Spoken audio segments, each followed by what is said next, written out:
Caller. Hello, caller. Okay. Okay. Well, okay. We had that happen last week too. Yeah. Well, what else in the news is Michigan City. Yeah, Michigan City. Um, you that's had a fun one. Dwayne Perry, who has been accused of a bunch of stuff. Well, he's the mayor there.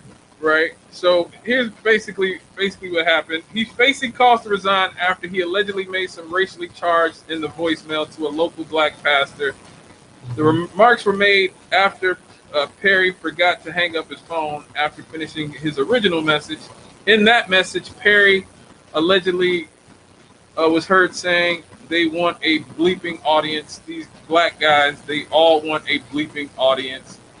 A rally was held near City Hall this Monday to call for him to resign. Members of the Michigan City Council are also taking action on a vote of no confidence at their next meeting on Tuesday. And like this, this is obviously a mess. Yeah. But like here's the thing, right? But what did this originally start over? As I recall, it had something to do with him criticizing the chief of police over a donation solicitation Right, that went out in a billing statement.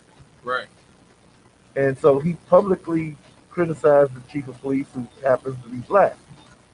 But I don't recall hearing what the actual criticism was.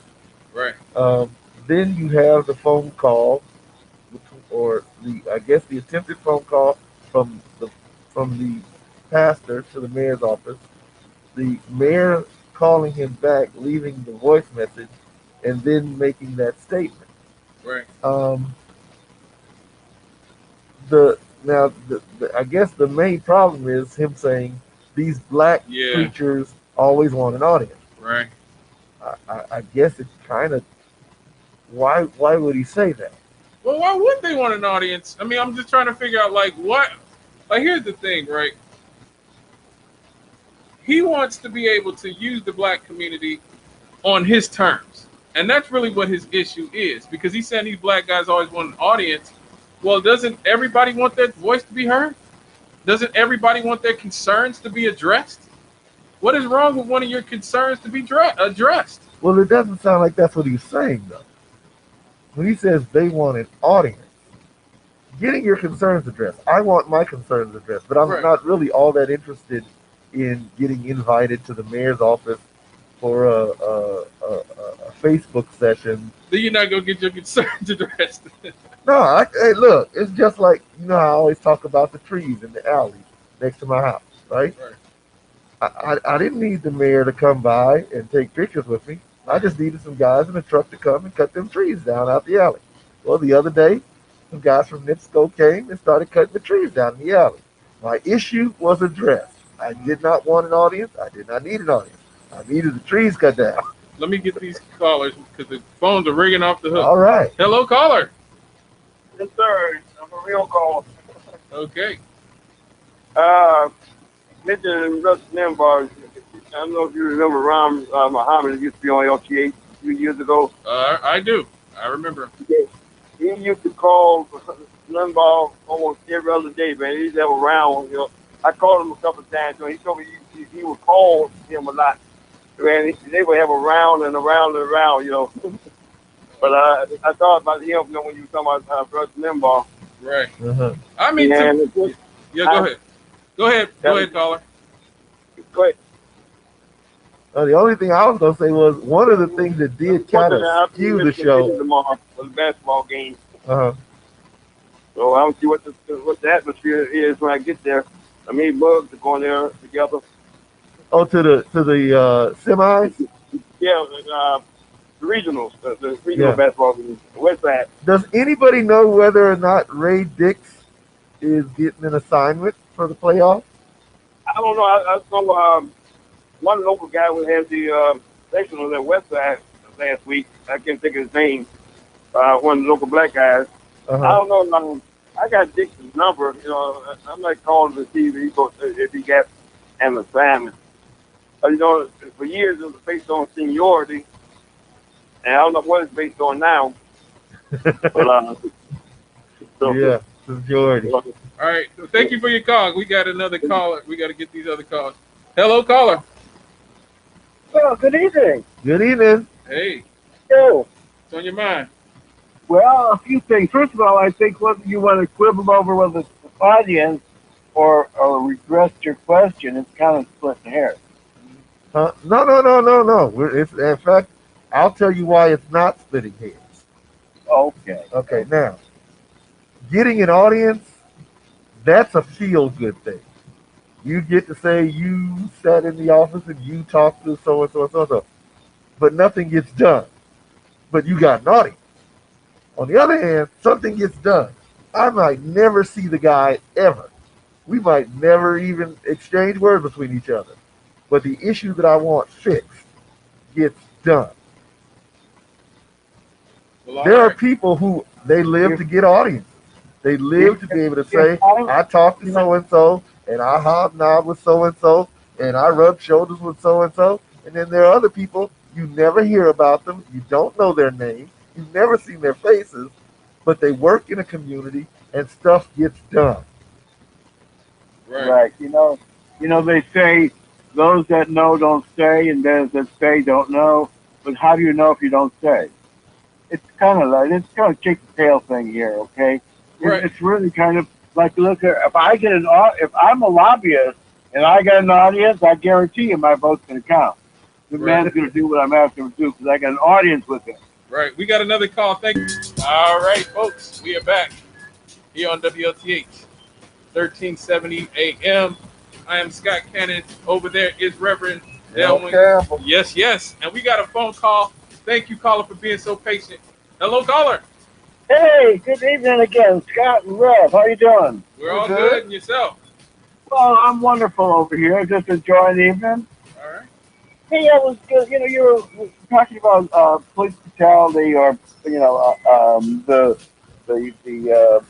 what to do with the police after they kill somebody or uh, uh, execute them, or however you want to say it. But the idea of immunity is really what the vice president was talking about, and Cory Booker was talking about when they're talking about having some retribution for policemen that actually do this kind of stuff. Now, last week, the Supreme Court made a decision not to hear any any revisions of the immunity rules they have, and so you just wonder. I mean, pay out this money.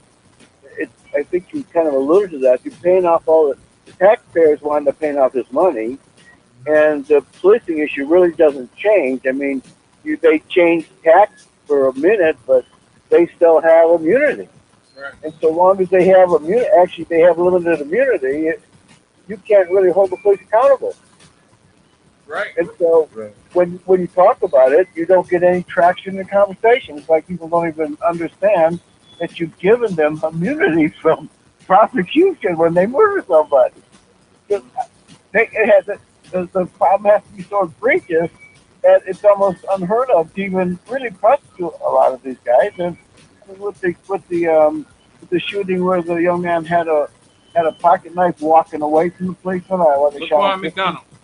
yeah, 15 times, and the guy's going to reload and do it some more. And because his body was recoiling from the ground as being hit, the guy's getting scared. He might jump up. Come on.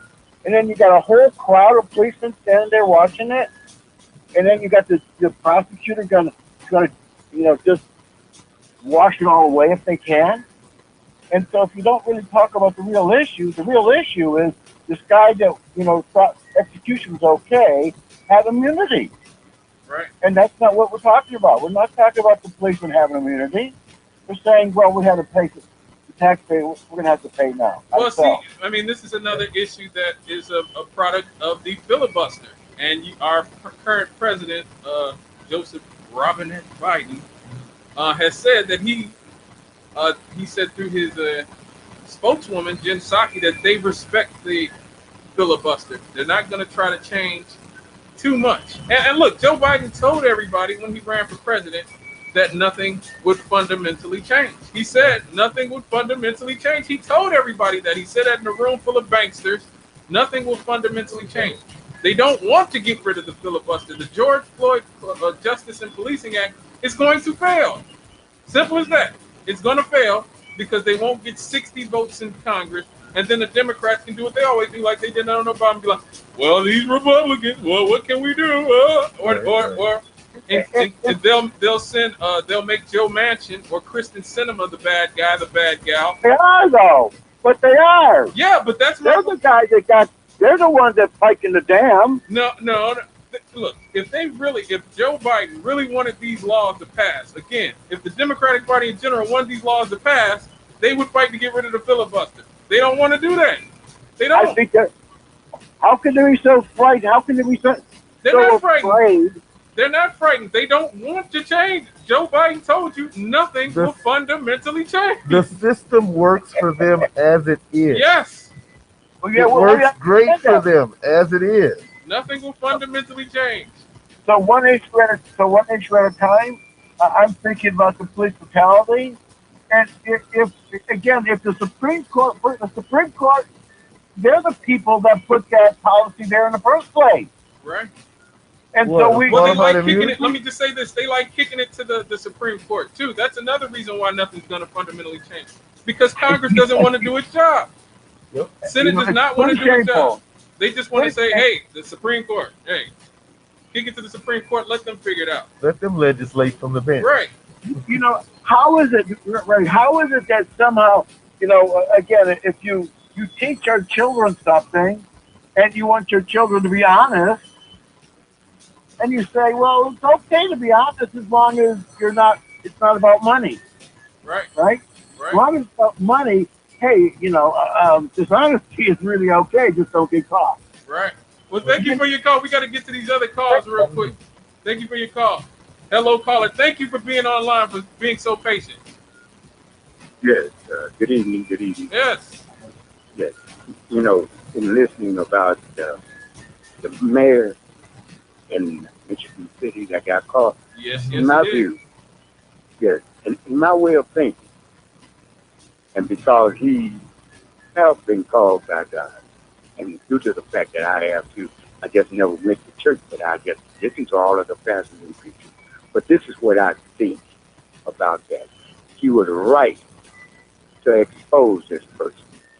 But I think he should be first in line, seeing that this guy, he found somebody that was completely, he was caught. But the guy don't want to give his job up. Yes, he's done something, but I think it's some redeemable qualities should be looked for in this person. And I think that him being a person that really represents God's teachers, he should say, maybe he do need some management or some type of training. We see if we can get that, but I'm not for him losing his job over there. I just want him to be get some type of behavior training and be a minister that can stand before God Almighty and say his parishioners or his flock got a chance to see that much in behavior. But I don't think most pastors and preachers even look at that as here's a teachable moment. Your whole congregation can learn from this. I haven't heard any of them even suggest that any such thought even could exist. But like all other pastors that were called, like I was, I mean, you don't play with God. You look and you touch and you see if there's anything there. And you get a chance to hear what other pastors and teachers have to say. I'm sorry, I'm not sure who you're talking about. Are you talking about the mayor? Or are you talking about the pastor that he called?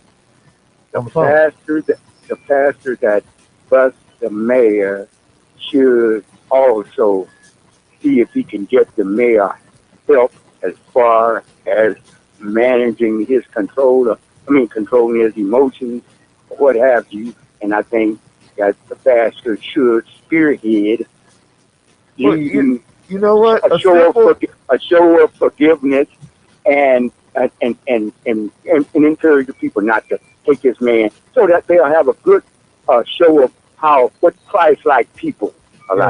like. That's my view. I think that a simple way to disprove the claim of the mayor basically made a statement saying that the only thing the only thing this guy wants is an audience. So So so the what do simple you way to show that no, that's not what I'm about is to simply say no, I really don't have to see you.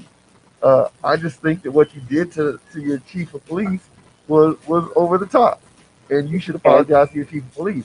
You don't need to see yes, he me should to and apologize get to your managed chief of police because that if anybody was done wrong, it was the chief of police. But all of the that, problem all of that. is what the chief of police did was that a proper thing to do to I use look into people's that. That's bills that. to solicit for was it for the police union or Thank something you. like that? I don't Thank you so much for bringing that up because most people wouldn't bring up what you just brought up. And then I think it might mean they need some management on both ends. But yeah. I think that this is something that a little counseling and Yeah. behavior management He probably can should cure. not have he probably should not have spoke out against what the chief of police did in a public press conference unless And that somebody they would asked him a address question about it. I don't good know. counseling. Yeah, Now we good got to go counseling. digging all that and see how did all that stuff get started in the first place. Good counseling gonna answer all of that. Good counseling, sit down around somebody that's really well meaning, and good counseling will solve that, and you'll never have that problem again. But it came up because they never had it before. But now that it's been raised its ugly head, good counseling can heal this.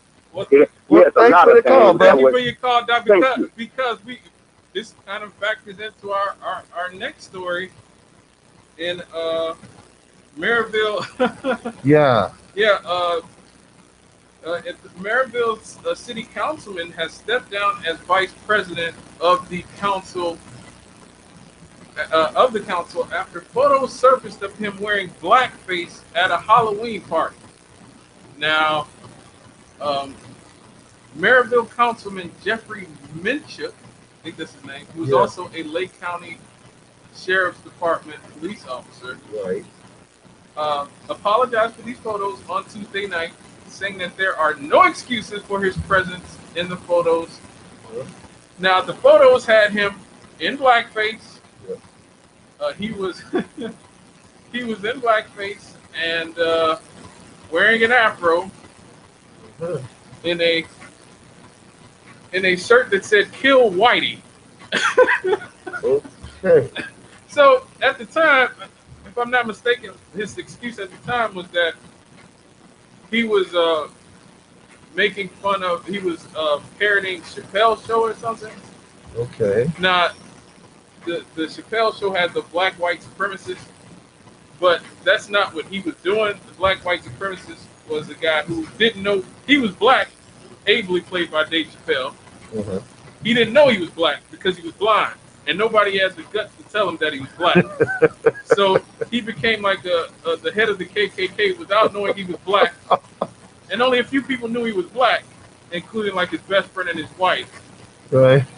So it was hilarious. Anybody who can watch the Chappelle Show should absolutely do so. But this isn't that at all. This isn't that at all. This is just a guy in a blackface costume with an afro with a shirt that says "Kill Whitey," and he's standing next to a KKK member at the The guy that's dressed as a a KKK guy member. dressed as a KKK member, and so this kind of goes back to what Doc is saying.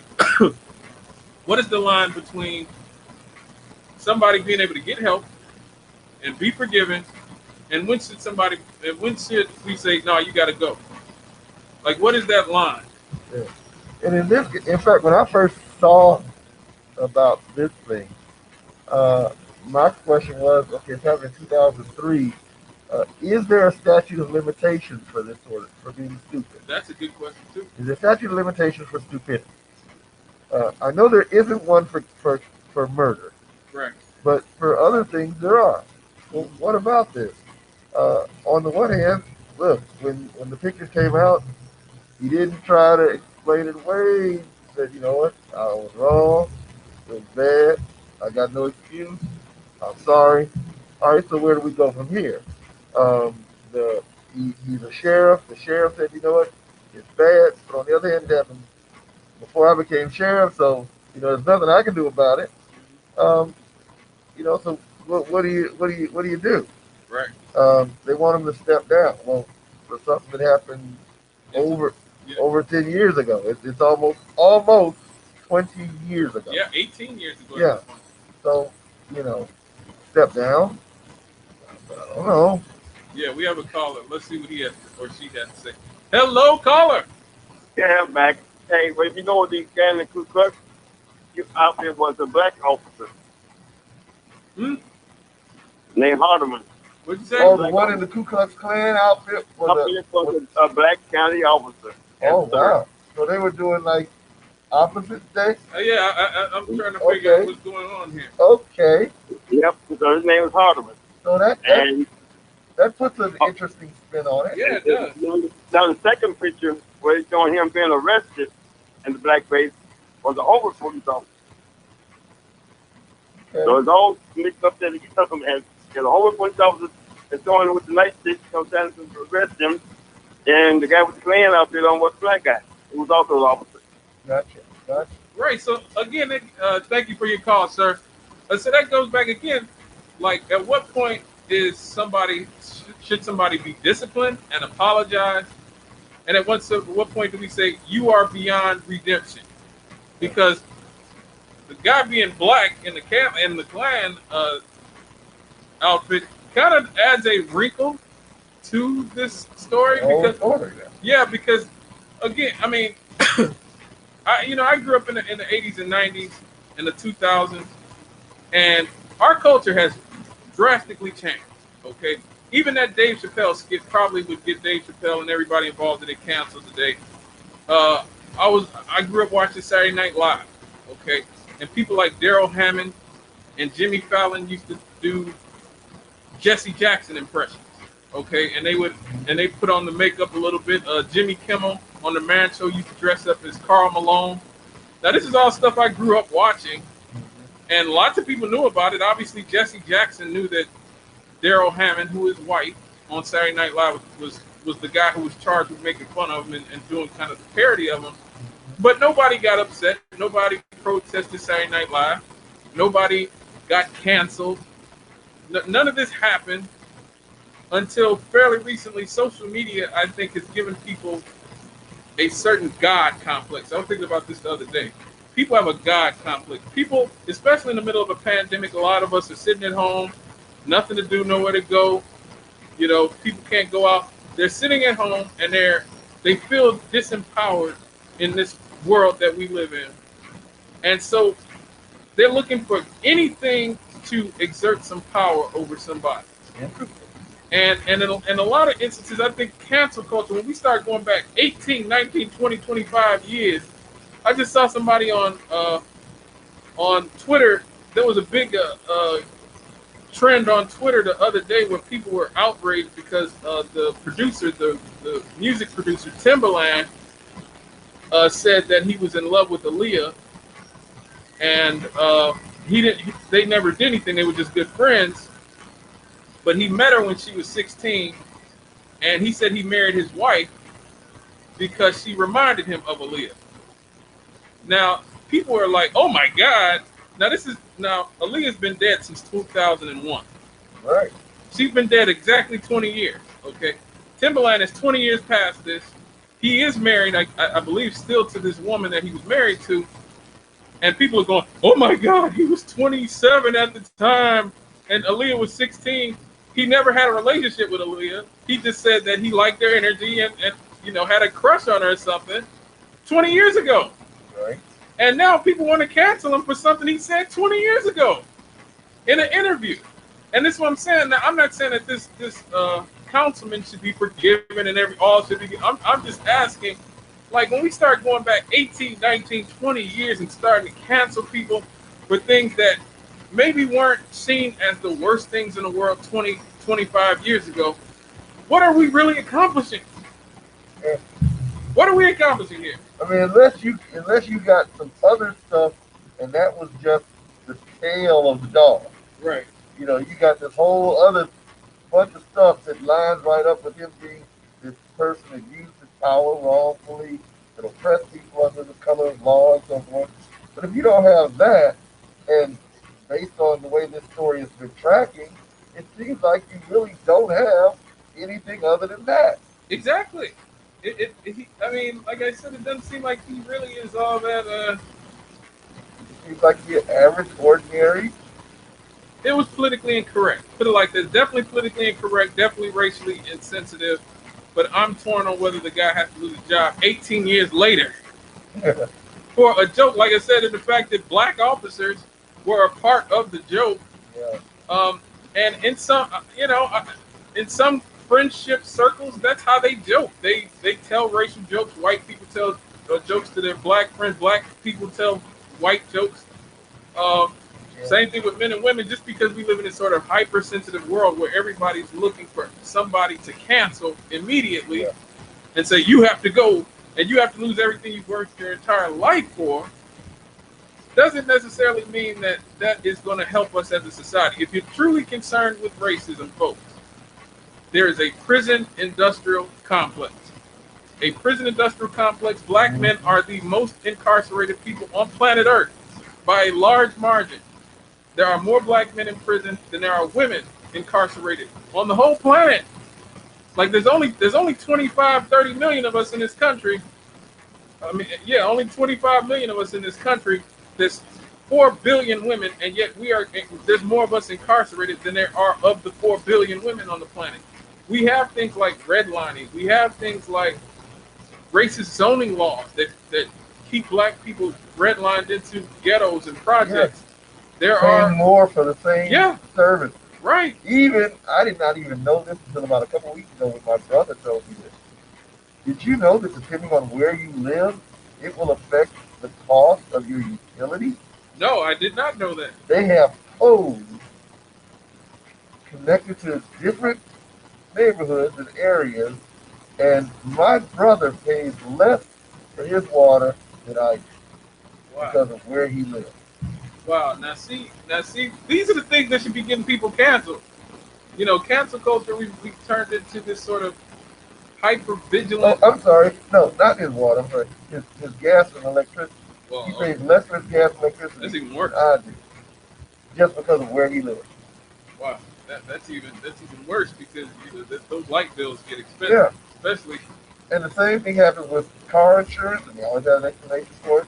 Same thing happens with the cost of purchasing a house. They always have an explanation for it.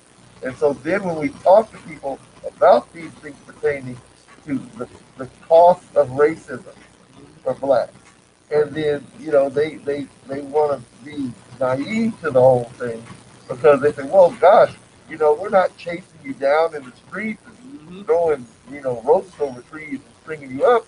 Aren't things better now? Well, yeah, as far as that goes. Yeah. But that's not the only thing you have to deal with.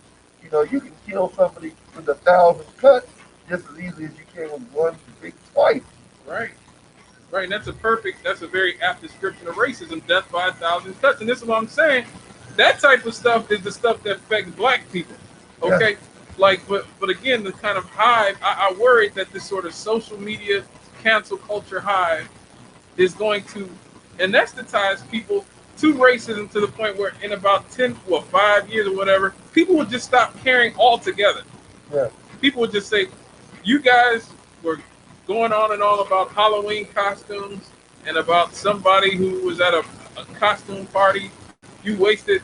I don't want us to waste all of our energy, our anti-racist energy, on Halloween costumes and on, a comedian telling a bad joke or, somebody saying something off the cuff. Right. Somebody saying something off the cuff, especially if it's 15, 20, 30 years ago. That anti-racist energy should be honed in a very specific way. Fight for reparations for black people. Fight to end the prison industrial complex. Fight the everyday racism like you talked about. The death by 1,000 cuts. The zoning laws. The the redlining, the two-tiered legal system, the bail system that we just, and the war industrial complex. Let's not forget about that. Martin Luther King talked about that, The about amount of money that they spent in Vietnam that could have went to actually address poverty. exactly. These are the issues that affect us every day. These are the issues that keep us poor, keep our cities and communities poor. I really can't get too worked up about something like this when the city of Gary has real problems, and I'm sure black folks in Maryville got real problems. All right, folks, we're going to take a very short break and get into something very positive that's happening here in the city of Gary. I know it sounds like bad news all the time. I hate to just harp on you with serious topic after serious topic. We're going to talk about something good after this break in the city of Yay. Gary. Yes. Please give us a call, 219-885-1370 AM. That number again is 219-885-1371 AM. Yeah, 1371.